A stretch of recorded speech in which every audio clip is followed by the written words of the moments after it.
Bonjour à tous, on se retrouve pour un nouvel événement. Aujourd'hui, le The 5 Lords se dispute sur l'hippodrome de Pau. C'est un steeplechase qui va se dérouler sur 4000 mètres. Ils sont 15 à s'affronter dans cette course et le numéro 15, Persian, ne court pas. Attention, le 15 est non partant. C'est une course réservée à des chevaux de 5 ans et plus. Une épreuve qui s'annonce très ouverte.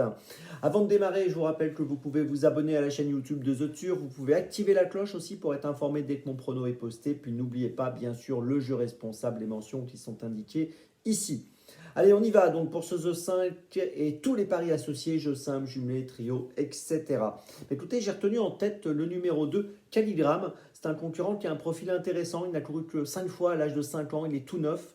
5 fois il a couru, 5 fois il a fini dans les 4. Il vient de gagner sur l'hippodrome de Pau le 17 décembre dernier. Il a été remonté de 3 kg sur l'échelle des poids suite à cette victoire. J'ai l'impression qu'il peut confirmer, je pense qu'il peut progresser encore, il est perfectible, c'est sûr. Voilà, c'est amusant de le placer en tête, je pense qu'il a un bon profil, le numéro 2, Caligramme, donc en tête de mon choix. Derrière, j'ai placé le numéro 10, Always Love You. Alors, on l'a vu finir troisième d'une course de référence incontournable, le prix Jean Lamassuette, course dans laquelle on a plusieurs protagonistes qui participent aujourd'hui, qui étaient au départ. Et donc, ce jour-là, sa fin de course a été plutôt bonne. Il a été un peu pris de vitesse, il a bien fini, terminant assez près finalement du vainqueur, Paris-Brest, qu'il retrouve aujourd'hui, qui lui a été remonté de 3 kg sur l'échelle des poids.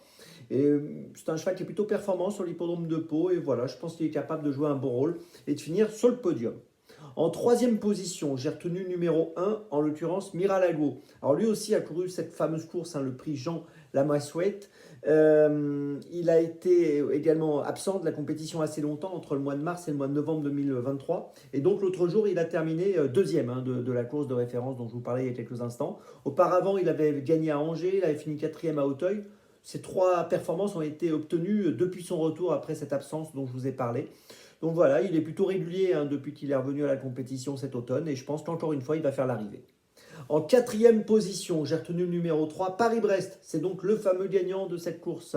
Le prix Jean Lamassuette. Et il a été remonté de 3 kg sur l'échelle des poids. Sa situation au poids est forcément plus délicate cette fois. Mais bon, il reste quand même compétitif, au moins pour une place. Donc je pense qu'il vaut mieux le garder avec nous. Comme on est plutôt sur cette ligne-là, ce serait idiot de ne pas le garder, même avec 3 kg de plus. En cinquième position, j'ai retenu le numéro 9, Avanea. Alors c'est une concurrente qui a des qualités, qui n'est pas toujours très régulière. Elle a gagné cette course l'année dernière. Sa situation au poids a été revue à la hausse depuis. Néanmoins, depuis sa dernière participation dans un handicap, son poids a baissé de 2,5 kg. Donc ça, c'est quand même positif. Elle vient de chuter en cross, donc là, elle revient en steeple. Et voilà, je me dis que si elle se retrouve pour son retour en steeple, elle est capable de prendre une 3, 4, 5e place à une cote intéressante. Donc méfiance. Et puis enfin, en sixième position, j'ai retenu le 11 Achasson, qui a couru le prix Jean Lamassuette donc l'autre jour à Pau, qui est associé à Thomas Borin. Il a fini quatrième l'autre jour. Et logiquement, sur la foi de cette ligne, puisque je garde plusieurs concurrents de cette ligne, je le conserve en sixième position. Je pense qu'il est capable de prendre une 3, 4, 5e place dans ce The 5 ordre. Je vous résume mon choix en 6 pour cette épreuve. Tout d'abord en tête le 2, puis ensuite le 10, le 1, le 3, le 9 et le 11. Départ de la course, 13h55. On se retrouve maintenant demain pour Cagnes-sur-Mer. Et d'ici là, avec The Turf, ça va aller.